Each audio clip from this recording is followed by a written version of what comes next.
Hey there, Sharon Horne-Ellstrom here. Welcome to day 2624 of What You Up To Now. This is a segment where I document my journey, the journey of my life, my career, my experiences, both online and offline, from the time I came online after leaving corporate America and owning and operating businesses in a lot of different industries. I decided after my divorce, okay, what am I going to do now? I was older, but I didn't feel like I was old enough to retire or that I was done yet. So I was like, okay, I got to explore something different. Here's an opportunity for me to start fresh and be curious about things I've never learned about before. So hopped online, learned a lot, made a lot of mistakes. I mean, anybody who says they did something for the first time and it just went without a hitch and everything went perfectly, I would say don't believe them, because I don't know anybody that's actually worked out for. If you really talk to people that are successful nowadays, the most important thing is to find out about their journey, not about their success right now, because we can all see that,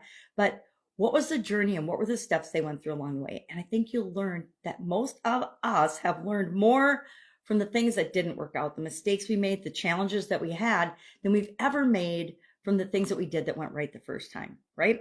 So even using someone else's model, it's not going to work exactly for us like it did for them. And that's true of today's tool. We're talking about the SOAP framework this week, over the weekend, and we're applying it to the relationship area and aspect of our life, because that's the area of the 9-part life framework that we're focusing on.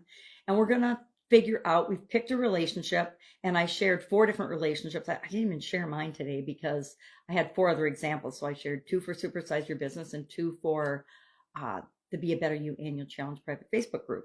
And so that's plenty of examples. I didn't need to add another one. But I will do mine. I'll probably share mine tomorrow or as part of the process, so you know what I'm working on as well. So you know that I do the challenge right along with the people I'm leading the challenge for. So the SOAP framework, the first step of that process is, of course, story.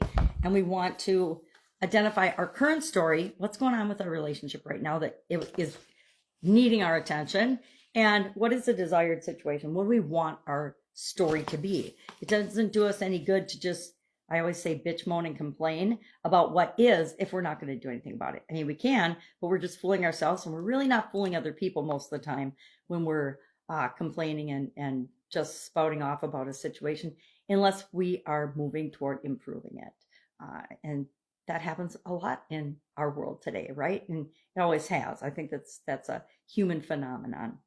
So today we're talking about that. We're identifying our current story and what we want it to be.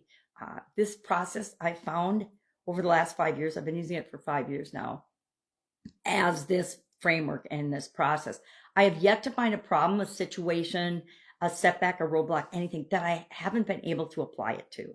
I challenge you to come up with a situation where we can't apply this process to make changes and get the actual results that we want, that this process wouldn't help us with, because I haven't found one yet in 5 years. So that's pretty awesome.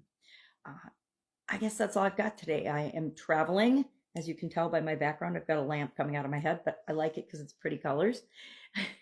If you need anything, if you need some help, if you've got a question that you don't know who to ask or where to get your answer, I might not have the answer to your question, but I guarantee I can hook you up with somebody that does. Have an awesome day, and I'll, of course, be with you tomorrow.